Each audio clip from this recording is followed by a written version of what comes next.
Comenzar con una palabra de oración. Permítame orar esta noche, ¿no? Vamos a orar, ¿ya?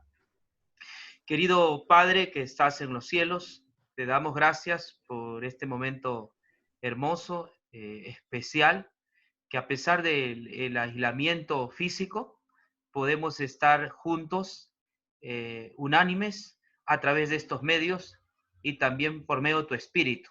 Gracias, Señor, por estar con nosotros en este nuevo estudio. Rogamos la presencia de tu Espíritu en tu palabra, que Él nos convenza y nos enseñe la Escritura. Queremos, Dios, entenderla, comprenderla. Por eso pedimos tu Espíritu. Acompaña, bendice a todos los presentes, a nuestros familiares también. En el nombre dulce de Jesús, tu Hijo. Amén. Amén. Bien, entonces hoy tenemos un tema que tiene que ver con la justificación por la fe, ¿no? Ahora, porque ayer el apóstol Pablo estaba exhortando a Pedro, ¿no? Lo estaba exhortando ya que este estaba obligando a los gentiles a ser como judíos para que encuentren la justificación. Entonces habíamos visto que Pedro no andaba conforme a la verdad del Evangelio. Entonces es importante, Pedro no estaba andando conforme a la verdad del Evangelio, porque Pedro, siendo un apóstol experimentado, siendo alguien que estaba lleno del Espíritu Santo, había visto a Jesús y también estaba en el gran evento del Pentecostés, usado poderosamente ante el Señor. Dice que a su sola sombra las personas resucitaban, ¿no? Es decir, era un hombre que era lleno del Espíritu Santo. Sin embargo, a pesar de ser lleno del Espíritu Santo, él erró y no erró pequeñamente, ¿no? Sino que Pablo dice que lo que estaba haciendo Pedro era un asunto de condenar, repudiable, condenable, ¿no? Y Pablo también decía que Pedro no estaba andando de acuerdo a la verdad del Evangelio. Pedro no estaba andando, ¿no? Y esto está en Gálatas 2, ¿no? 14. Cuando vi que no andaban rectamente conforme a la verdad del Evangelio, dije a Pedro en presencia de todos, si tú siendo judío vives como gentil y no como judío, ¿por qué obligas a los gentiles a judaizar? Entonces aquí vemos que Pablo le exhorta y le dice, tú no estás viviendo rectamente conforme a la verdad del Evangelio. La epístola de Gálatas, justamente en Gálatas 1:6, el apóstol dice que los Gálatas estaban siguiendo un evangelio diferente, que los Gálatas se habían apartado de la fe. Y justamente Pedro, con su actitud, está prácticamente haciendo lo mismo. Aunque Pedro conoce la verdad de la justificación por la fe, pero con esa actitud o demostración que está haciendo, está dejando entrever que es necesario ser judío, es necesario practicar y vivir como judío para alcanzar la justificación. Entonces, en ese aspecto, Pedro no estaba viviendo conforme a la verdad del Evangelio, no estaba andando rectamente conforme a la verdad del Evangelio. La verdad del Evangelio también es la justificación por la fe. Este es otro punto que hay que entender, ¿no? La verdad del Evangelio también es justificación por la fe, ¿no? Porque hay gente, algunos que dividen, ¿no? Dicen, el Evangelio es la obra histórica de Cristo y la justificación por la fe es algo que se hace arriba en el cielo, que no tiene que ver una cosa con la otra, ¿no? Entonces han hecho una cuestión de teología sistemática, ¿no? La teología sistemática lo elaboró Calvino, ¿no? Lutero casi no hacía mucha teología sistemática. Él armó todo un grupo de enseñanzas o doctrinas y pues desde ahí se suele hacer divisiones.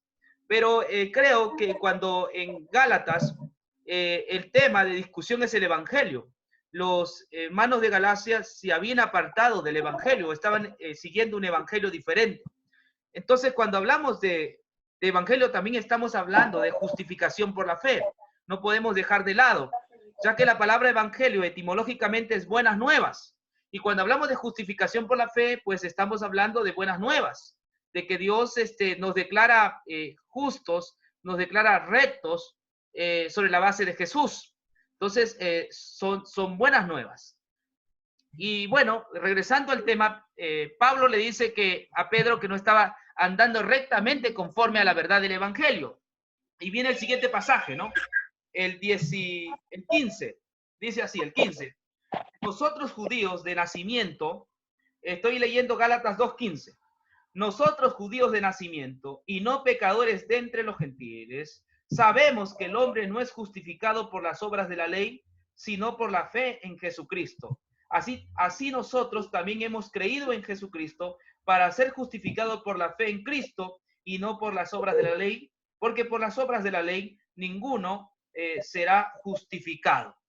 Bien, aquí Pablo sigue hablando con Pedro y con los hermanos ahí en Antioquía y les está mencionando que los judíos, ellos son judíos de nacimiento y no pecadores como los gentiles, ¿no? O sea, había una diferencia.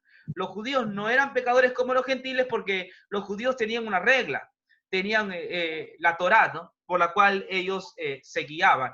En cambio, los gentiles vivían en anarquía, vivían una vida en lascivia, pecaminosa, ¿no? Siguiendo la corriente de este mundo, como le dice en alguna ocasión Pablo a ciertos hermanos, ¿no? En cambio, los judíos vivían pues conforme a las leyes que Dios había establecido por medio de Moisés, de forma que la vida de los judíos era una vida ejemplar y honorable. Por eso dice nuestra vida, ¿no? Dice judíos de nacimiento y no pecadores como los gentiles, ¿no? Había ahí esa división. Ahora, pero el énfasis de Pablo viene más abajo, ¿no? Sabemos que el hombre no es justificado por las obras de la ley, sino por la fe en Jesucristo. Así nosotros también hemos creído en Jesucristo para ser justificados por la fe en Cristo y no por las obras de la ley, porque por las obras de la ley ningún ser humano será justificado. Aquí 3 veces o 4 veces se está repitiendo el término justificación, ¿no? Ese es el énfasis, ¿no? Aquí en estos pasajes hay justificación, justificación, justificación, lo cual quiere decir que ese es el texto clave, ¿no? Hoy día le vamos a dar prioridad a este tema de la justificación. Aquí en estos versículos, Pablo está enseñando o está volviendo a repetirle a Pedro que tú y yo sabemos que el hombre es justificado por la fe y no por las obras de la ley, ¿no? Entonces, eso se ve en forma allí interesante. Así que ahora voy a compartir mi pantalla, porque el tema que vamos a estudiar a continuación va a ser la justificación por la fe, ¿no? Amerita este tema, ¿no? Ese es el tema que vamos a estudiar aquí. La pregunta de esta noche es, ¿cómo puede Dios justificar al pecador? Voy a pedir que alguien tiene el micrófono abierto, por favor, si sea tan amable de apagar su micrófono porque me interrumpe a la hora de hablar. ¿Sí? Si alguien tiene el micrófono allí abierto, por favor, hay que tratar de apagarlo. Muy bien. El tema es, ¿cómo puede Dios justificar al pecador? ¿No? Este es un tema muy importante, el tema de la justificación, de qué forma Dios justifica al pecador. Y es necesario que consultemos algunos textos bíblicos. Primero, hemos dicho que Pablo utiliza la palabra justificado 4 veces en Gálatas, ¿no? 16 y 17. Ahora, ¿pero qué quiere decir justificación? Pablo habla mucho de justificación en estos 2 versículos. Pero realmente, ¿qué quiere decir con justificación? ¿A dónde nos quiere llevar cuando él menciona de justificación? Vamos a utilizar 3 pasajes bíblicos en el Antiguo Testamento que nos van a ayudar a entender qué es esa palabra justificación y dónde se aplica. Dice así, Éxodo 23:7. De palabra de mentira te alejarás y no matarás al inocente y justo, porque yo no justificaré al impío. Aquí prácticamente en el libro de Éxodo se nos menciona de que al inocente no hay que matar, no merece el inocente, el justo, no merece la muerte. Pero también dice que Dios no justificará al impío, ¿no? El impío debe recibir su merecido, no puede ser justificado un impío. Y hay una regla más en Deuteronomio 25:1 que es más clara todavía. Si hubiere pleito entre algunos y acudieren al tribunal para que los jueces los juzguen, estos absolverán al justo y condenarán al culpable. Si hubiere pleito entre algunos y acudieren al tribunal para que los jueces los juzguen, estos absolverán al justo y condenarán al culpable. Cuando hablamos de justificación, entonces estamos hablando de un tribunal, ¿no? Estamos hablando de un juez. Cuando hablamos entonces de ese término, justificación, estamos hablando de un término de corte, ¿no? Estamos hablando de un tribunal, donde en ese tribunal se da un veredicto, se absuelve o se condena, ¿no? Ahí está la flecha, la flecha. En el tribunal hay dos cosas que pueden suceder. Se absuelve o se condena. Eso, así es, ¿no? Eso es lo que puede decretar el juez. Absuelve o si no, condena, ¿no? Ese es el veredicto final. Entonces, cuando hablamos de justificación, estamos hablando de un veredicto. Tiene que ver con absolver o también tiene que ver con condenar, es de acuerdo a los expedientes, ¿no? Y a los hechos que tiene el juez. Y en base a lo que tiene, el juez pues absuelve y si es negativamente, entonces condena al culpable. Hay algo más que entender en cuanto a la forma como Dios juzga, ¿no? Dios ya ha dicho que va a absolver al justo. Es interesante, ¿no? Es decir, Dios va a declarar inocente al justo. Puede ser que esté injustamente, ¿no? Acusado. Entonces, si es justo, Dios lo que va a hacer es absolverlo. Simplemente declarar que no es cierto, no procede, él no es impío, él no es culpable. Entonces, en ese veredicto lo que se hace es simplemente absolver, ¿no? Declararlo recto o declararlo justo. Ahora, si este personaje es culpable, miren, si es culpable, aquí está la flecha, ¿no? Si él es culpable, entonces el veredicto de Dios es condenar al culpable. Dios no es un Dios permisivo, tampoco es un Dios que puede tolerar el pecado, ¿no? Si el pecador ha pecado, es justo que el pecador sea condenado. Si este está acusado de pecado, pero no ha hecho pecado, entonces en el tribunal lo que hace es se le declara justo. En resumen, cuando hablamos de justificación o cuando Pablo habla de justificación en Gálatas, está usando, esto es importante, un término de corte, ¿no? Tiene que ver con un veredicto, ya sea de absolución o ya sea de condenación. Pero hay algo más. En el tribunal de Dios no se puede justificar al impío. El impío no puede ser justificado. Si cometió su delito, si cometió pecado, entonces él debe ser condenado.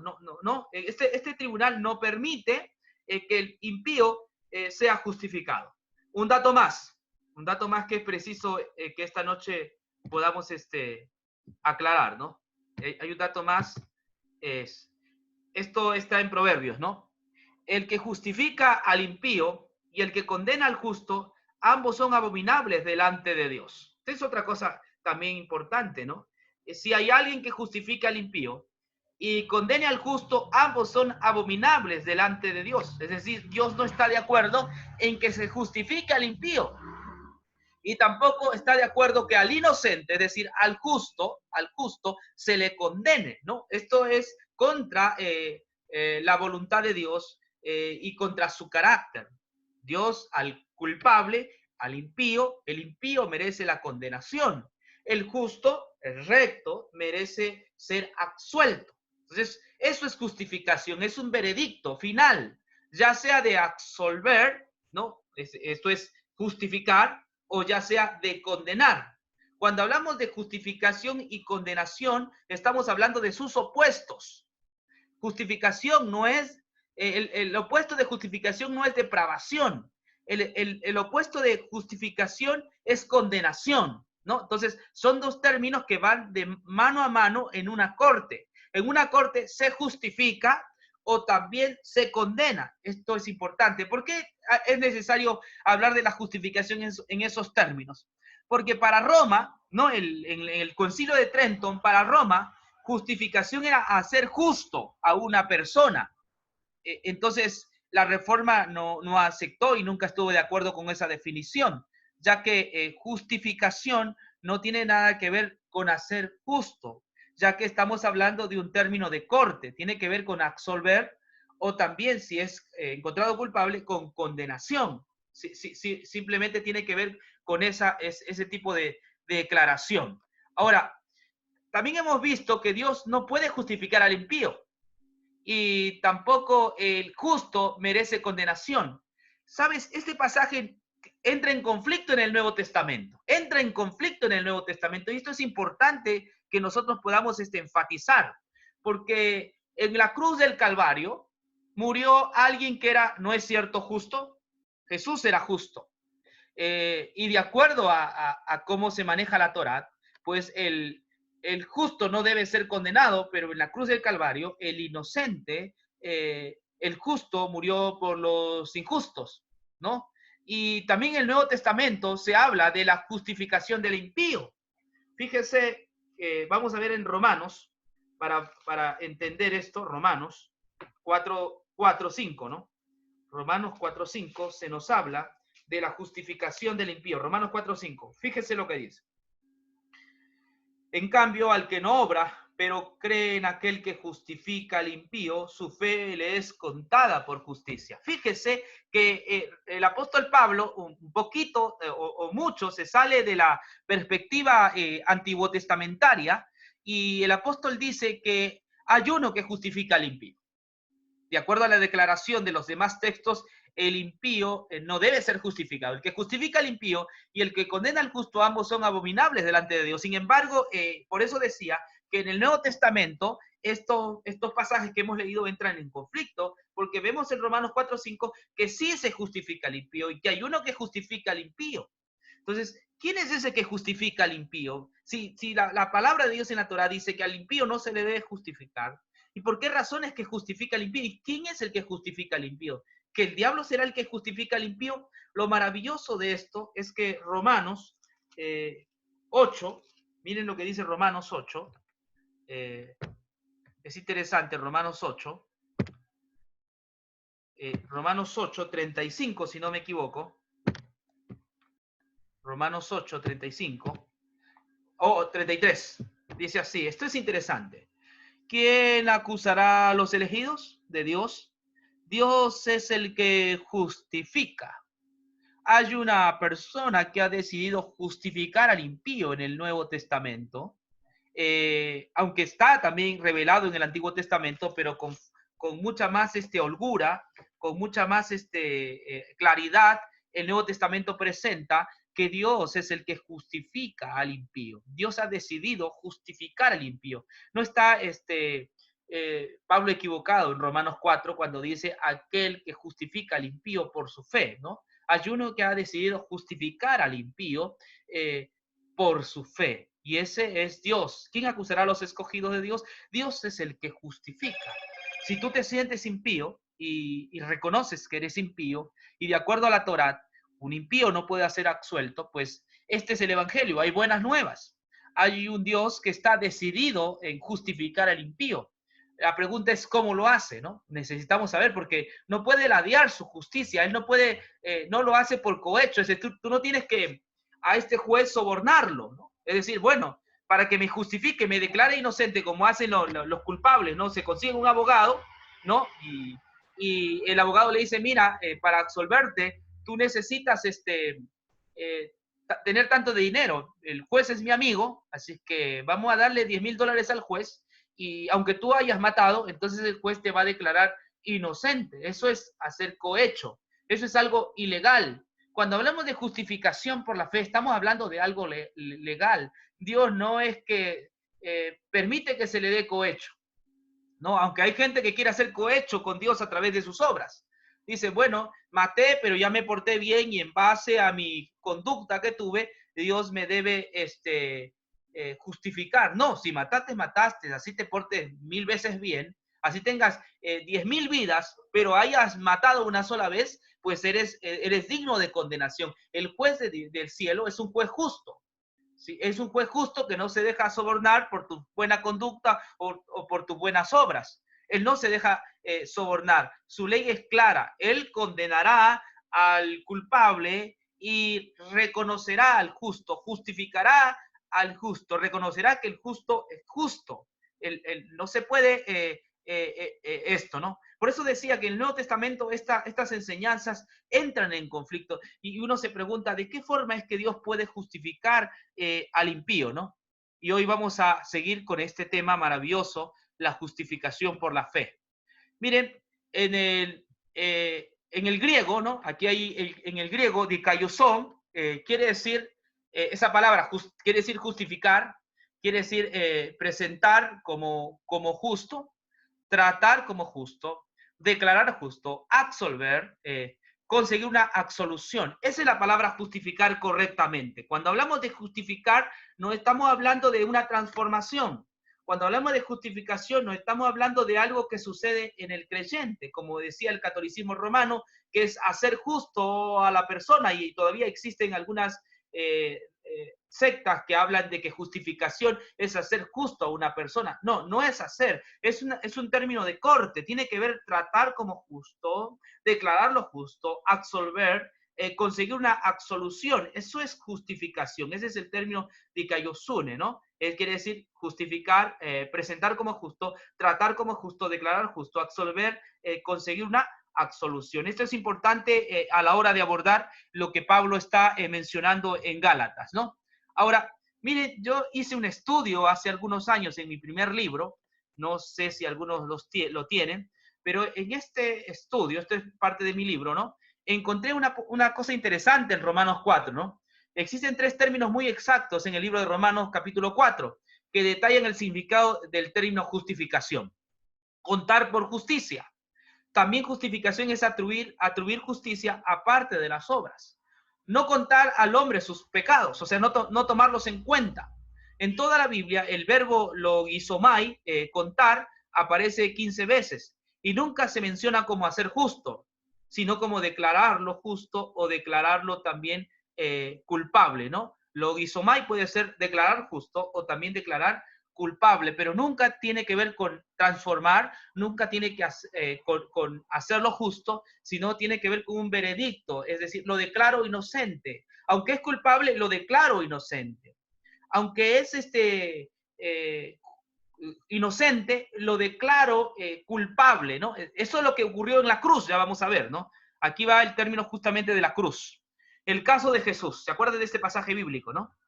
El caso de Jesús. Dice así, Isaías 53, 12. Por tanto, yo te daré parte con los grandes y con los fuertes repartirás despojo por cuanto derramó su vida hasta la muerte y fue contado con los perversos, cuando en realidad él llevó el pecado de muchos y oró por los transgresores. En el caso de Jesús, estamos viendo este pasaje bíblico, ¿no? En el caso de Jesús, nos dice que Jesús fue contado con los perversos. Fue contado con los perversos, ¿se acuerdan? Murió con los ladrones, fue contado como si fuera ladrón, como si fuera malhechor. Fue contado, no fue hecho malhechor, porque Jesús moralmente sabemos que era bueno, moralmente era justo, moralmente era bueno. Él era inocente, era recto. Entonces, ¿qué se hizo allí en la cruz? Lo que se hizo es que Jesús fue contado, tratado como perverso aunque no lo era. Fue considerado como inicuo, aunque no lo era. Fue tratado como pecador, aunque no lo era, porque moralmente era bueno. Entonces, logizomai, lo que estamos viendo, esa palabra que Pablo usa en Romanos 4, quiere decir contar. Contar no es hacerlo perverso, simplemente es considerarlo perverso, aunque moralmente Jesús no lo era. Él era santo, pero en la cruz Jesús fue tratado como perverso, fue tratado como inicuo, fue tratado como pecador, fue contado como si fuese, pero no fue perverso. Él era moralmente santo, toda la santidad estaba en su ser. Desde el pesebre hasta la cruz, la vida de Jesús fue completamente santa, pero Jesús fue contado como perverso para que nosotros fuésemos contados como justos. Esto es la maravilla de la justificación. Y aquí voy a enseñar otro cuadro que seguramente ustedes lo conocen, ¿no? Él tomó mi pecado y yo recibí su justicia. En la cruz del Calvario hubo un trueque. Jesús, o desde el nacimiento, ¿no? Desde la sustitución, Jesús fue nuestro sustituto y Jesús tomó nuestra vida. Jesús tomó nuestro lugar. Jesús era moralmente santo, moralmente justo y perfecto, pero él fue tratado como pecador. Él recibió, él tomó mi pecado. No es que se hizo pecador, sino que tomó sobre sí el pecado. La ley luego lo encontró culpable y entonces lo mató, lo sentenció, lo culpabilizó, lo condenó.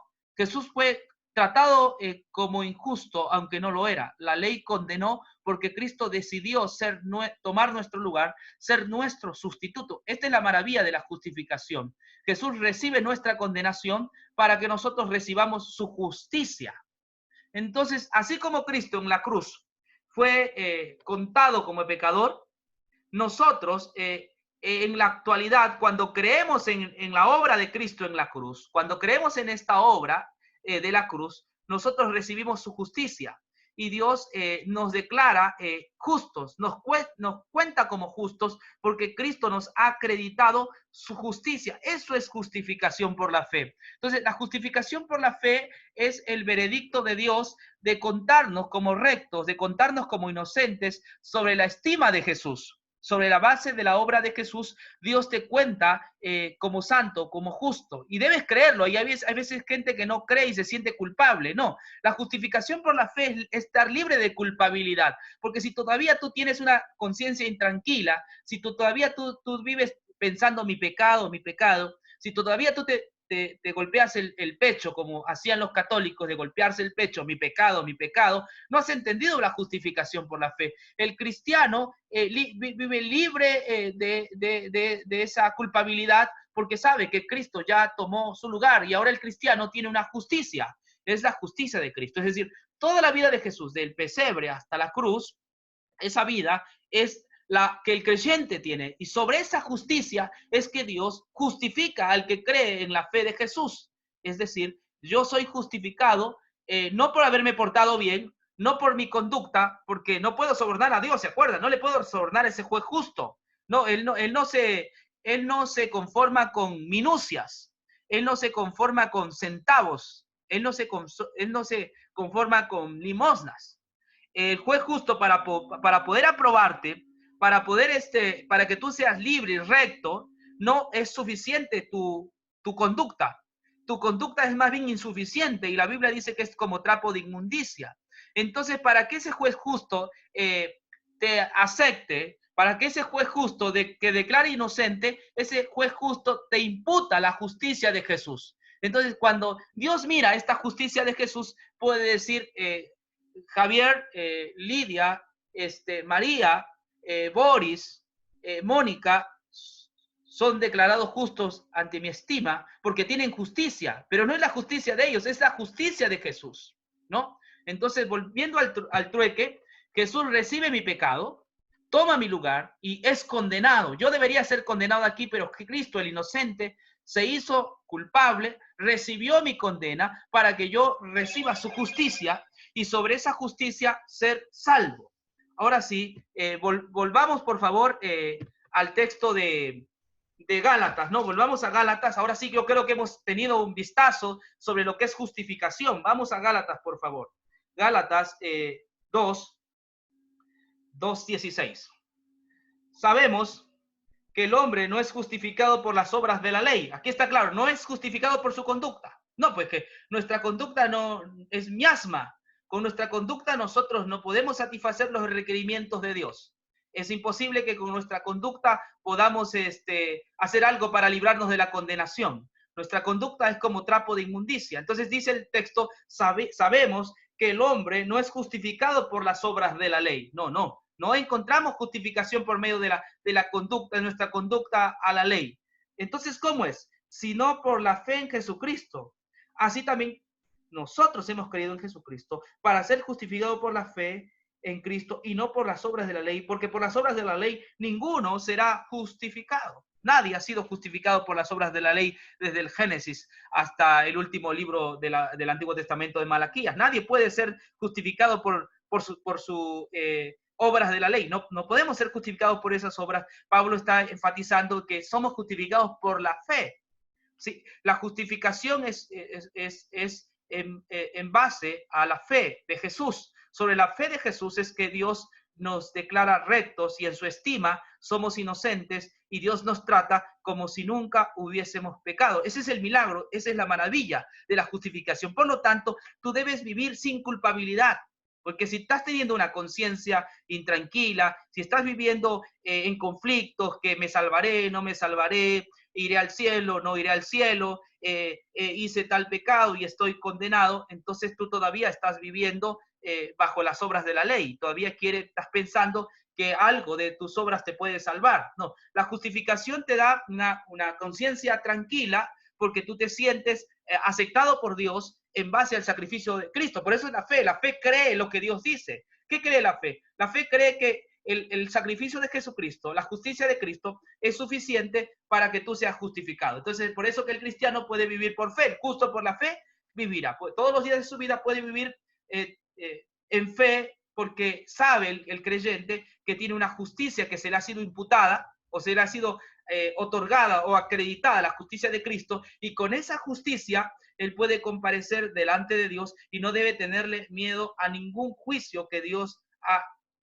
haga más adelante, ¿no? Porque todos los juicios los podemos pasar. Si hubiera 1000 juicios, los podemos pasar porque la justicia de Cristo es suficiente, es eficiente. O sea, si Dios tuviera y abriera miles de juicios, no se preocupen. La vida de Jesús es suficiente para justificar al pecador más fiero de esta tierra, ¿no? Si me trajeran al pecador más inmundo de la Argentina, ¿sí? Yo no sé quién es, pero me trajeran al pecador más inmundo, no sé si es Menem, al pecador más inmundo de la Argentina, yo le diría que sí, hay un Dios que justifica al pecador, que si él se acerca a Jesús y lo acepta como su salvador personal, entonces él va a encontrar rectitud y justificación, porque Dios está ofreciendo justamente esta justicia gratuitamente a todos los que creen en él. Esto es importante, ¿no? Sigue diciendo Pablo en el 17. Y si buscando ser justificados en Cristo, también nosotros hemos sido hallados pecadores, ¿es por eso Cristo ministro de pecado? De ninguna manera, porque si reedifico lo que derribé, demuestro que soy transgresor, porque por la ley he muerto a la ley a fin de vivir para Dios. Con Cristo estoy crucificado, ya no vivo yo, sino que Cristo vive en mí, y lo que ahora vivo en la carne, lo vivo por la fe en el Hijo de Dios, quien me amó y se entregó a sí mismo por mí. No desecho la gracia de Dios, porque si la justificación se obtuviera por la ley, entonces por demás murió Cristo. Creo que con esto Pablo da un batacazo al legalismo de Pedro y de todos esos judaizantes y está diciendo, si por la ley fuera la justificación, entonces el sacrificio de Cristo es nulo, ¿no? Ese sacrificio no hizo nada Jesús en la cruz. Pero Pablo dice que no, y más adelante vamos a ver, no, el sacrificio de Cristo es suficiente, es eficiente, que cualquier persona de esta tierra que vaya y se apropie de los méritos de Cristo encontrará la solución, encontrará el perdón, encontrará la declaración del juez justo que en base a los méritos de Cristo está ofreciendo justificación a todas las personas antes que venga el día final. Para pasar el día final lo pasamos vestidos de la justicia de Cristo. Esta es la verdad que Pablo está enfocando. Termino con esto porque ayer alguien me hizo una pregunta y me dijo, William, con el tema de ayer tú estás diciendo que no existe ley. No, le dije, yo lo que estoy mencionando es que en la cruz del Calvario, aparte que con la cruz, los méritos de Cristo, tenemos justificación, la cruz también es el móvil que nos lleva a cumplir la voluntad de Dios. ¿Entiendes? No confunda la voluntad de Dios con evangelio, ¿no? La cruz del Calvario o los méritos de Cristo nos dan la justificación. En base a los méritos de Cristo somos justificados, declarados inocentes. Pero la cruz del Calvario también es tan poderosa que cautiva el corazón de la persona, sensibiliza el corazón de la persona, de forma que el creyente cumple la voluntad de Dios. Si Dios dice en su palabra, hay que hacer esto, el justo no discute, el justo lo hace. Si Dios dice en su palabra que hay que orar, el justo no discute, el justo ora. Si Dios dice en su palabra que hay que ofrendar, el justo no discute, el justo ofrenda. Si Dios dice en su palabra que hay que predicar el evangelio, el justo no discute, el justo predica el evangelio. Me refiero a eso, es decir, los justificados cumplimos la voluntad de Dios, vivimos en armonía con los principios de Dios en su palabra, ¿no? En realidad en su palabra hay principios, hay cosas que Dios pide de sus hijos, y el cristiano, el que ha sido justificado, declarado inocente, hace esas cosas, no para ser justificado, no, todo lo que dice su palabra lo va a hacer, pero no lo va a hacer como los fariseos, que dicen y no hacen, ¿se acuerdan? ¿No? Los fariseos decían y no hacían. Pues el justo, si Dios le dice que tiene que irse a predicar el evangelio a la China, pues el justo irá a predicar el evangelio a la China, porque es justo, porque ha sido declarado inocente. Entonces, la cruz del Calvario justamente tiene esa influencia moral que lleva a las personas a hacer la voluntad de Dios sin discusión. Hace la voluntad de Dios espontáneamente. Está ahí la voluntad de Dios, ¿no? Yo en lugar de ley prefiero llamarle la voluntad de Dios, porque en toda la palabra hay la voluntad de Dios. Cuando hablamos de la voluntad de Dios, hablamos de lo que Él pide de nosotros. El justo no discute, sino hace la voluntad de Dios. Lutero lo decía de otra manera. La fe no pregunta qué cosas hay que hacer. La fe las hace. La fe no dice si hay que hacer obra misionera o no. La fe hace la obra misionera. La fe no dice cuánto de dinero hay que dar. La fe lo da. La fe no pregunta si me debo congregar o no me debo congregar. La persona que tiene fe se congrega, ¿no? Entonces la fe no dice si debo ayudar a mi prójimo, no, la fe te lleva a ayudar a tu prójimo. Eso decía Lutero, ¿no? La fe no pregunta qué cosas hay que hacer, él las hace. En cambio, una vida basada en la ley es una vida que siempre vas a estar contabilizando qué hacer y qué no hacer, ¿no? Y cuánto más tienes que hacer para ser justificado. Esa es una vida horrible, una vida basada en la conducta y en las obras de la ley. En cambio, nosotros cumplimos la voluntad de Dios porque amamos el evangelio, cumplimos la voluntad de Dios porque amamos la justificación por la fe, ¿no? Entonces, la justificación por la fe nos lleva inevitablemente a hacer buenas obras. Que Dios os bendiga en este estudio. No sé si tienen preguntas, dejo un espacio para preguntas. ¿Fui claro o los confundí, no? Eso me preocupa a veces cuando presento estos temas, pienso que de pronto confundí a alguien, ¿no? Y sale más confundido que yo mismo. Así que vamos. Muy claro, pastor. ¿Claro como el agua turbia? Dice un autor que yo leí, ¿me escuchás? Sí. Dice un autor que yo leí que una persona no se hace más mala por el hecho de haber sido condenado. Ya. Poco se hace más buena por el hecho de haber sido justificada. Amén. Sí, interesante. Exacto. Mire, eso está en la obra de, ¿se acuerdan de esta obra de Víctor Hugo, en Los Miserables? ¿Se acuerdan ese hombre que fue encarcelado más de 20 años por robarse un pan? 20 años en la cárcel por robarse un pan. Imagínense, ¿no? Y todo el mundo lo trataba mal, así que un sacerdote lo comienza a tratar bien. Cuando él se robó sus copas, se robó sus cosas del sacerdote, el sacerdote le dio hospedaje, lo trató muy bien, pero movido ya por la maldad, se robó esas cosas, se escapó, y entonces 5 de la mañana viene la policía y le dicen al sacerdote, ¿y tú conoces a ese hombre? Sí, lo conozco.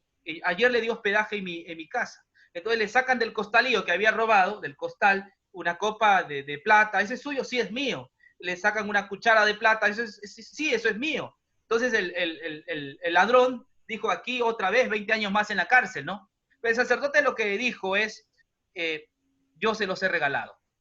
Él casi se cae de espaldas, ¿no? No lo podía creer, eso es la gracia. Y a partir de allí él comienza a hacer buenas obras, ¿no? A poder ayudar al prójimo. La justificación por la fe, inevitablemente, no tengamos miedo de presentar la justificación por la fe, ¿no? Inevitablemente llevará a las personas a vivir para la gloria de Dios.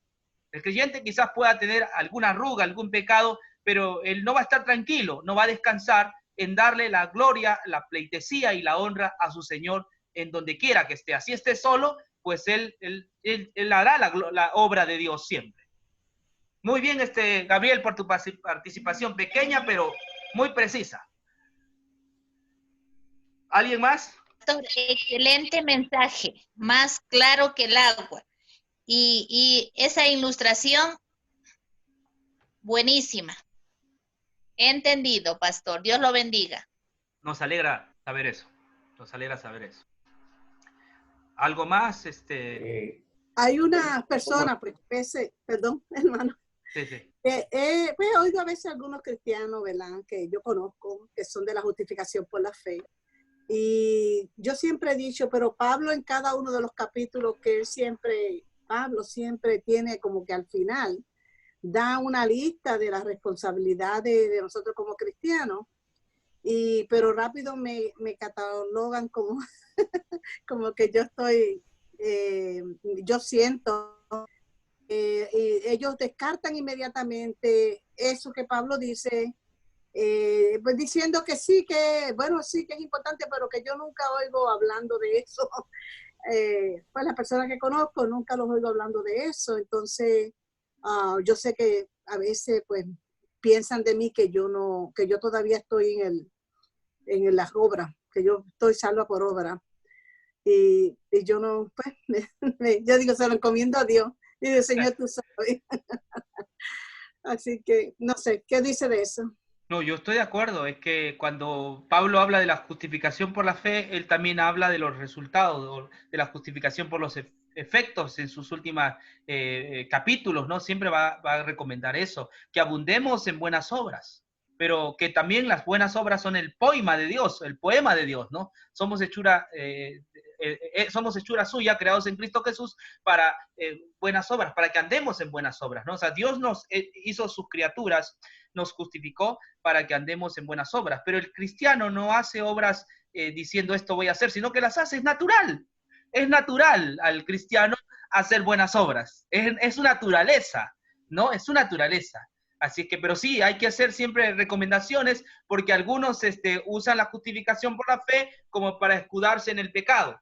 Yo cuando hablo de la justificación por la fe, hablo de que en el sentido que el creyente, si pecó, no debe sentirse culpable, no tiene que vivir una vida con culpabilidad porque Cristo ya cargó en el pecado. Pero el creyente no debe estar viviendo en el pecado, ¿me entiende? El creyente vive para la honra y la gloria de Dios.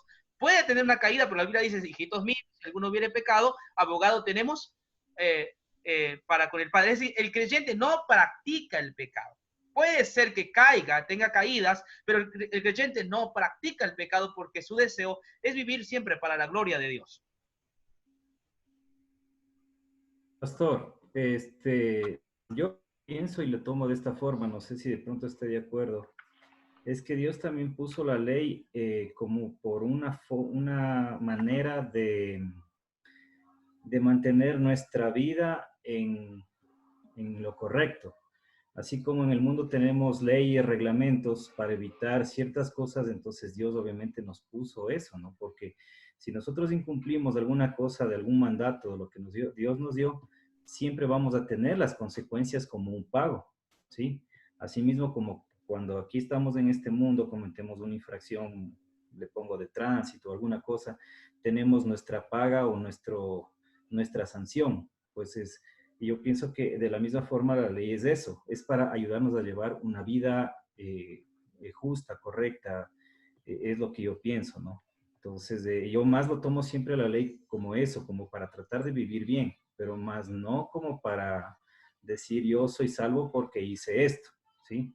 Porque igualmente, o sea, nosotros somos salvos, pero si cometemos un pecado o robamos lo que dice, por ejemplo, en los 10 mandamientos, o en este caso algún mandato de Dios, un mandamiento también, cuando Dios dice que no comamos ciertas cosas y nosotros incumplimos, y siempre vendrá la consecuencia. En una comida mala, mi organismo se va a poner mal. Si es que yo robo, pues aquí en la tierra me van a condenar, me van a juzgar, y es la consecuencia, porque por más que Dios me haya salvado, pero vamos a pagar de alguna forma o sufrir de alguna forma por haber cometido ese pecado.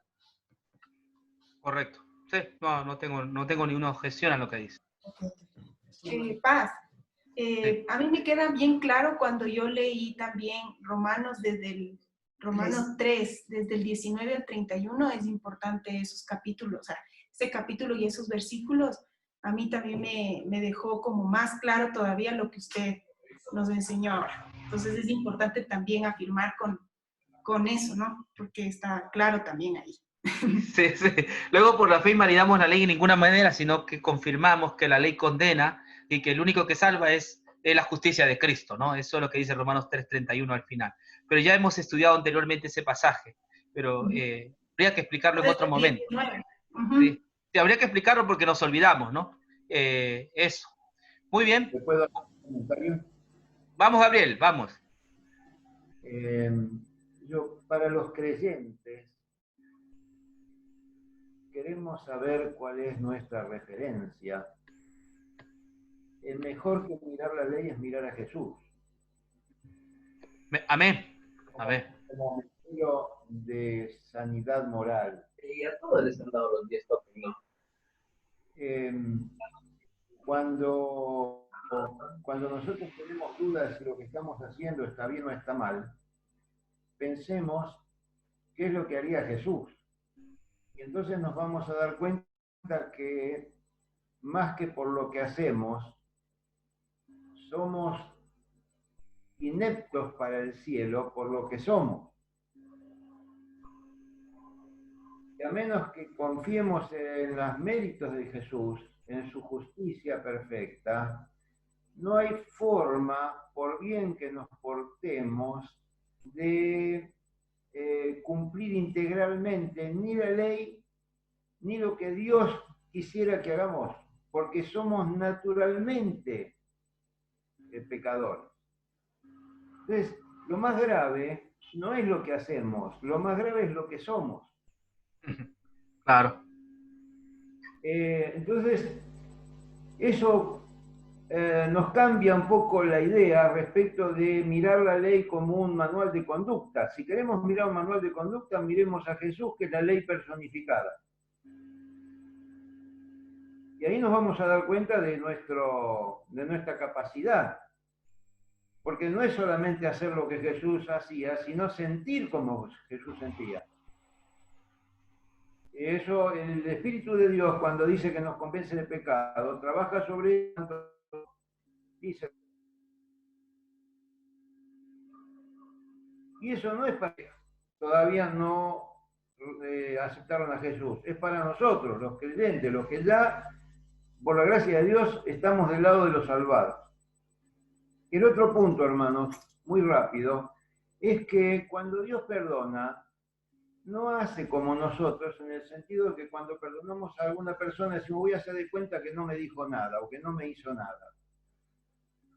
Y lo dejamos ahí con la cuenta en cero. Cuando Dios justifica, atribuye toda la justicia de Jesús a nosotros. Amén. Nos declara justos. Esto es con una justicia que es la de los méritos de Jesús. No es un ladrón que no roba más. Es la de un perverso que ahora es considerado como el hombre más perfecto del universo.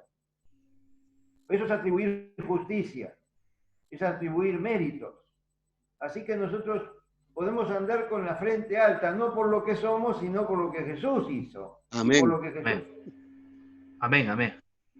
Perfecto, hermoso, maravilloso. Ese es el Evangelio, ¿no? Ese es el Evangelio. Ajá, Sí, hermano. Hermano, ajá, Sí. Sí, podría suceder que en un momento a otro, a cualquier hijo de Dios, ¿verdad? Le pueda pasar de tener miedo, mucho miedo de caer en el legalismo, ¿verdad? Extremadamente, lo llame legalista, al conocer la justificación por la fe, al conocer la gracia maravillosa de Dios, ¿no? Y tiene temor de que lo llamen, o de una forma u otra,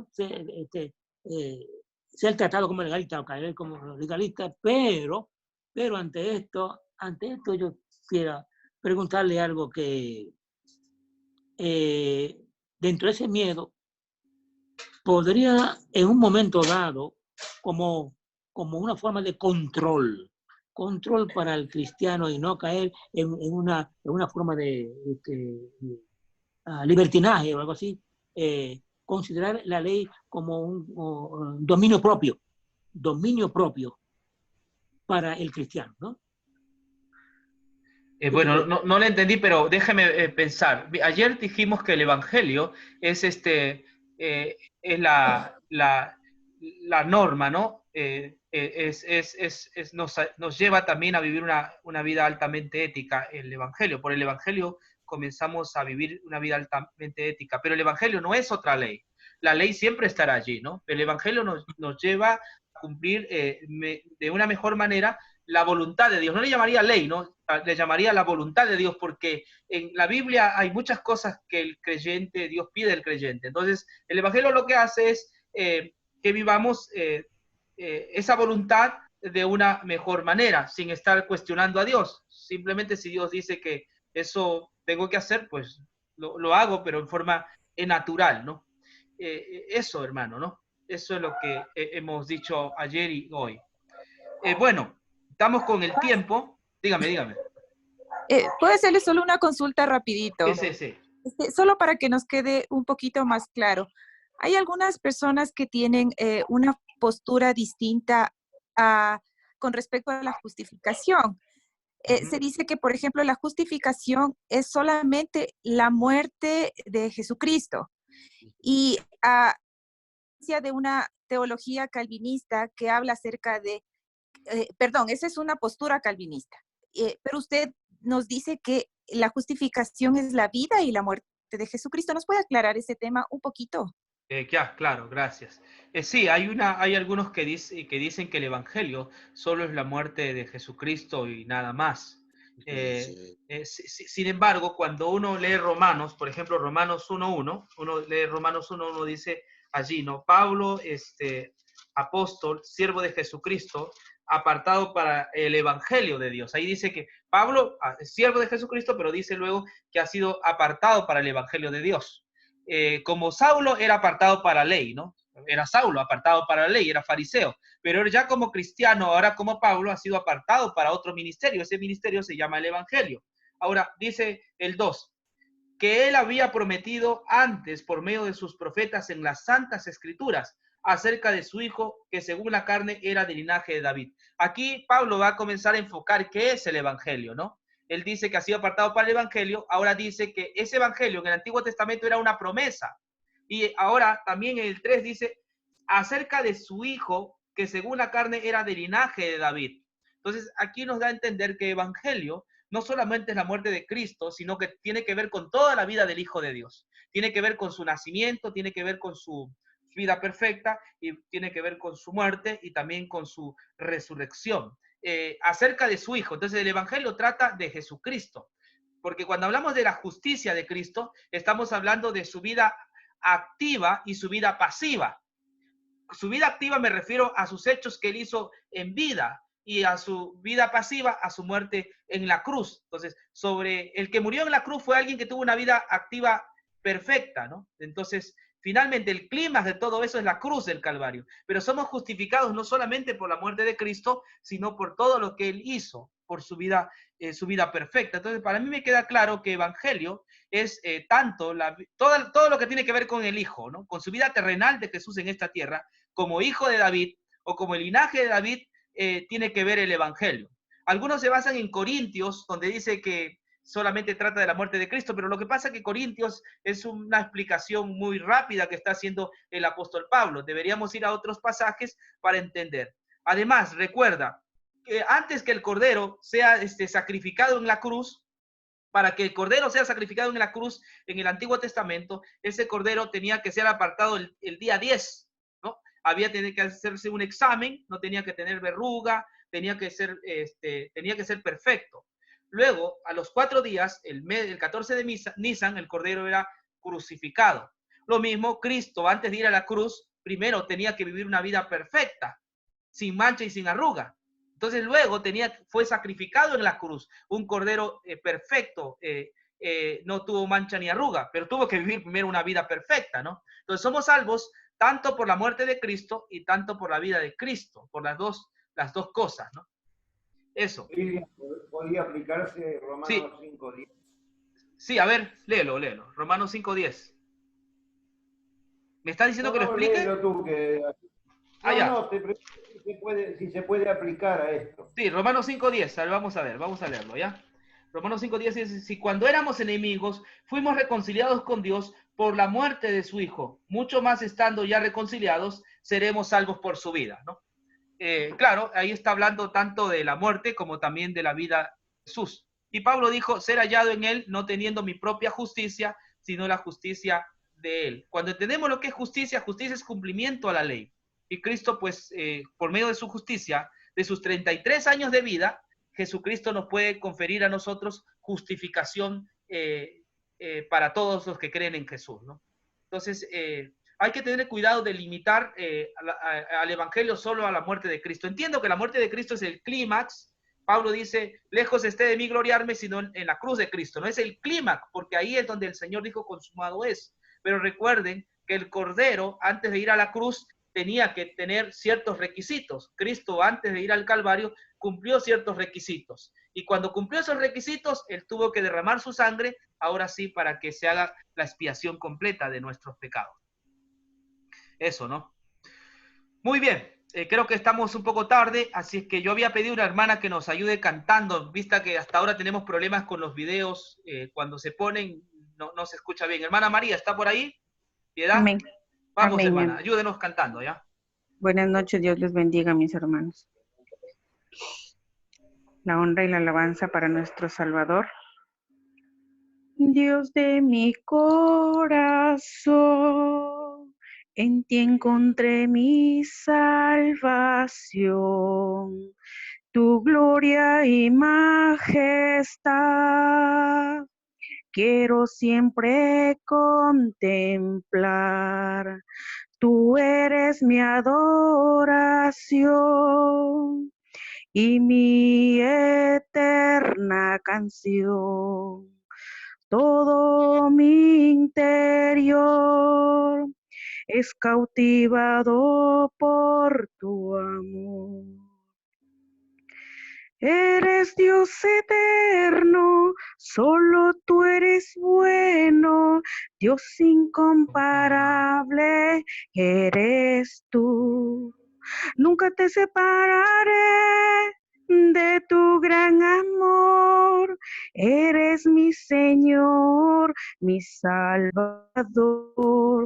Eres Dios eterno, solo tú eres bueno, Dios incomparable eres tú. Nunca me separaré de tu gran amor. Eres mi Señor, mi Salvador. Aleluya. Aleluya. Aleluya. Amén. Amén. Bueno, vamos a terminar orando.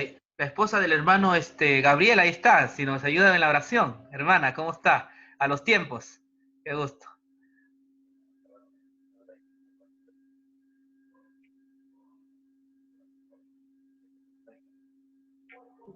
No escuchamos. No escuchamos. No se escucha. Tiene que poner el micrófono, hermana. Te damos gracias, Señor, por este momento que pudimos disponer para escuchar tu palabra. No se escucha. Interiorizarnos un poco más en las cosas que son buenas para nosotros, que nos ayudan, que tú diariamente quieres llevarnos de la mano por este momento. Te damos gracias también por el tiempo que tu pastor dedica para sus estudios, para poder acercarnos a cada uno de los caminos que nosotros. Te rogamos para que guardes a cada uno de los hermanos que participan, que están ocupados en conservar y aprender tu palabra. ayudes para que cada día podamos, Señor, acercarnos más a ti. En el nombre de Jesús te damos gracias. Amén. Amén, amén, amén. Amén. Amén. Bueno, bendiciones. Mañana nos vemos con el tema de Gálatas descerebrados, ¿no? Vamos a ver ese tema. Bendiciones. Bendiciones. Bendiga Un grandemente. abrazo. Chao, chao. Hasta luego. Dios los bendiga, familia. Bendiciones. Amén. Bendiciones. Chao. Un abrazo. Un abrazo.